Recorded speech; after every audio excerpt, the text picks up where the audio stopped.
General Asim Munir کی army chief سے field marshal K عہدے پر ترقی، نوٹیفیکیشن جاری۔ جنرل ایوب خان کے بعد پاکستان کی تاریخ کے دوسرے فیلڈ مارشل ہوں گے۔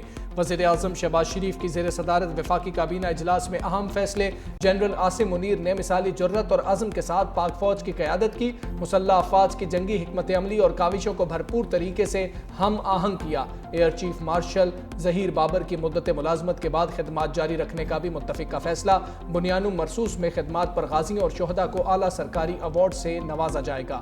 پاکستانی شہریوں کو اعلیٰ سرکاری ایوارڈز دینے کا فیصلہ۔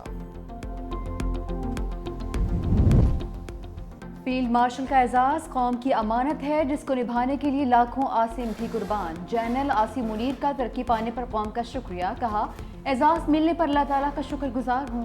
یہ انفرادی نہیں بلکہ افواج پاکستان اور پوری قوم کے لیے اعزاز ہے۔ یہ اعزاز افواج پاکستان، سول اور ملٹری شہداء اور غازیوں کے نام وقف کرتا ہوں۔ صدر پاکستان، وزیر اعظم پاکستان اور کابینہ کے اعتماد پر شکر گزار ہوں۔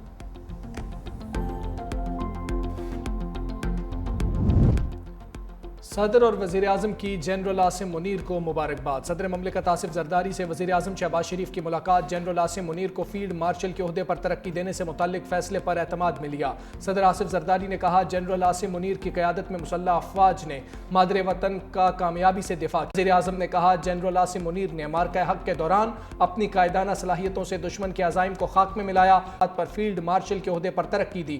وفاقی وزراء، chairman joint chiefs of staff committee اور سروسز چیفز کی بھی جنرل عاصم منیر کو فیلڈ مارشل کے عہدے پر ترقی پانے پر مبارکباد۔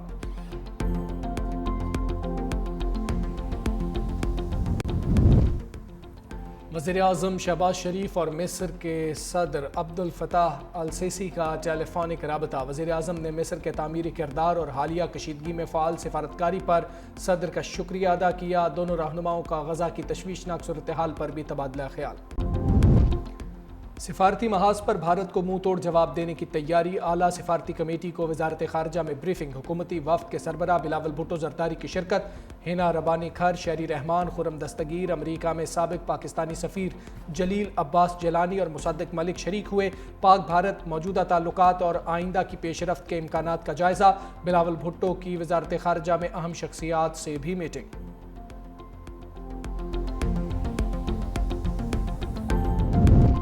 ایئر چیف ظہیر احمد بابر سدھو سے چینی سفیر کی ملاقات۔ پاک فضائیہ اور چین کے درمیان دفاعی اشتراک میں وسعت پر اتفاق۔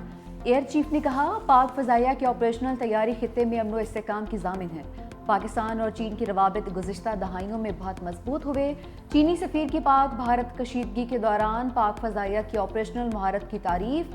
پاکستان ایئر فورس کی چینی ساختہ آلات اور ٹیکنالوجی کے مؤثر استعمال کو سراہا۔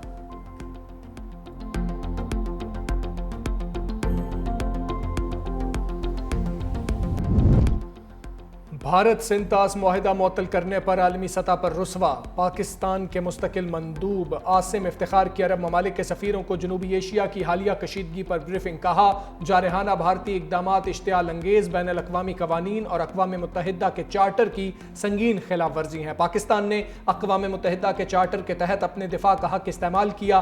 مسئلہ کشمیر حل کیے بغیر خطے میں دیر پا امن ممکن نہیں۔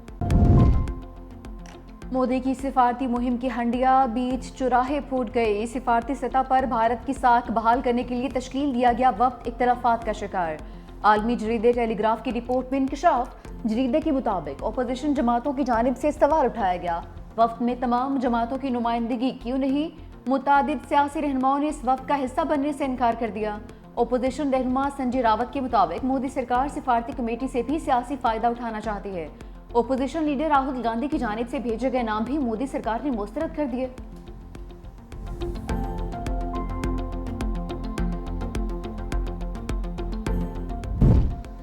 بانی پی ٹی آئی کا وکلاء کی غیر موجودگی میں پولی گرافک ٹیسٹ سے انکار۔ لاہور پولیس کی ٹیم کی 9 مئی کیسز میں پولی گرافک ٹیسٹ کے لیے ڈیالہ آمد۔ ذرائع کے مطابق جیل عملہ بانی پی ٹی آئی کو سیل میں بلانے کے لیے گیا لیکن وہ نہیں آئے۔ بانی تحریک انصاف کی بہن علیمہ خان کو ملاقات کی اجازت نہ ملی۔ نورین اور عظمیٰ خان کی بانی تحریک انصاف سے ملاقات۔ میڈیا سے گفتگو میں علیمہ خان نے کہا بانی نے کہا ہے نون لیگ کے ساتھ کسی صورت بات نہیں ہوگی۔ بانی کہہ رہے ہیں پارٹی اور فوج میں اتحاد ہونا چاہیے۔ بانی پی ٹی آئی سے ملاقات کے بعد بیرسٹر گوہر نے کہا کہ بانی تحریک انصاف نے پہلے بھی کہا ہے کہ ڈائیلاگ ہونے چاہیے، اسٹیبلشمنٹ کے ساتھ مذاکرات کے لیے کبھی دروازہ بند نہیں کیا۔ سلمان اکرم راجہ نے کہا کہ بانی پی ٹی آئی نے قومی یکجہتی کی بات کی ہے۔ بانی پی ٹی آئی نے کہا پاکستان کو اس وقت اندرونی اتحاد کی ضرورت ہے، مودی نے شکست کھائی ہے، وہ کوئی اور شرارت بھی کر سکتا ہے۔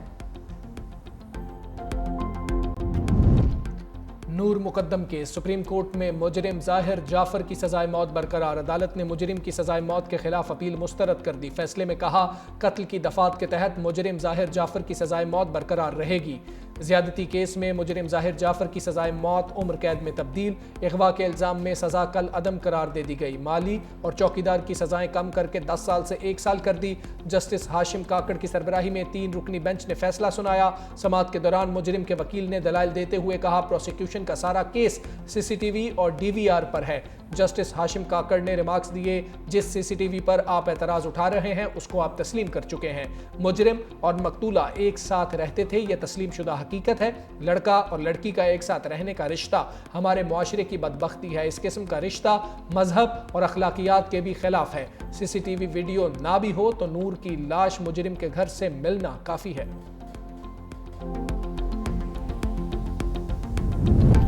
سندھ کابینہ کا بحریہ، فضائیہ اور بری افواج کو خراج تحسین۔ وزیر اعلیٰ سندھ مراد علی شاہ کی زیر صدارت اجلاس میں اہم فیصلے، ٹریفک قوانین میں اہم ترامیم کی منظوری، بھاری گاڑیوں پر 5% رجسٹریشن فیس، 1000 سالانہ ٹیکس عائد ہوگا، ایس ٹی وی لائسنس کے لیے 30 گھنٹے کی تربیت لازمی قرار، خواتین بااختیار پیکج میں شمولیت کی منظوری۔ وزیر اعلیٰ سندھ مراد علی شاہ کہتے ہیں وفاقی حکومت نے سندھ کے اداروں کی شاندار کارکردگی کا اعتراف کیا ہے۔ سندھ حکومت کا سیلاب متاثرین کی گھروں کی تعمیر اور ایس آئی یو ٹی ملک بھر میں ماڈل پروجیکٹس بن گئے ہیں۔ صوبائی وزیر مکیش کمار چاولہ نے کہا کہ ٹریفک قوانین کی خلاف ورزی پر چالان گھر جائے گا۔ گرمی کی شدید لہر جان لیوا، ملک اسکولوں کے نئے اوقات کار 7:30 سے 11:30 بجے تک ہوں گے۔ پنجاب کے تعلیمی اداروں میں 28 مئی سے چھٹیوں کا اعلان۔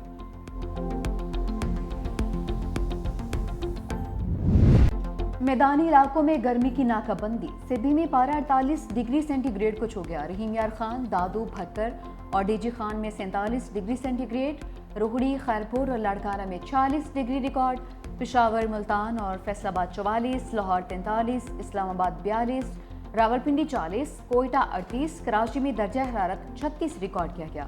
ملک بھر میں آئندہ 4 روز تک ہیٹ ویو کا خدشہ، پی ڈی ایم اے نے الرٹ بھی جاری کر دیا۔ درجہ حرارت 4 سے 7 ڈگری سینٹی گریڈ زیادہ رہنے کا امکان ہے۔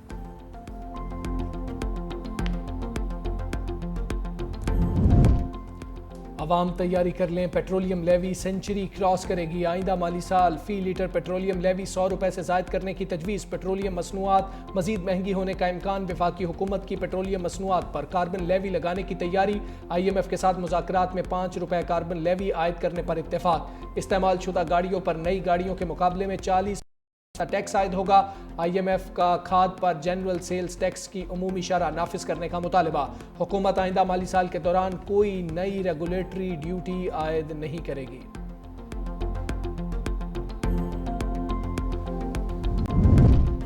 ٹرمپ انتظامیہ کے اہم رکن اور دنیا کے امیر ترین شخص ایلون مسک کا سیاست سے پیچھے ہٹنے کا اندیہ، کہا اب سیاست میں مزید سرمایہ کاری نہیں کریں گے۔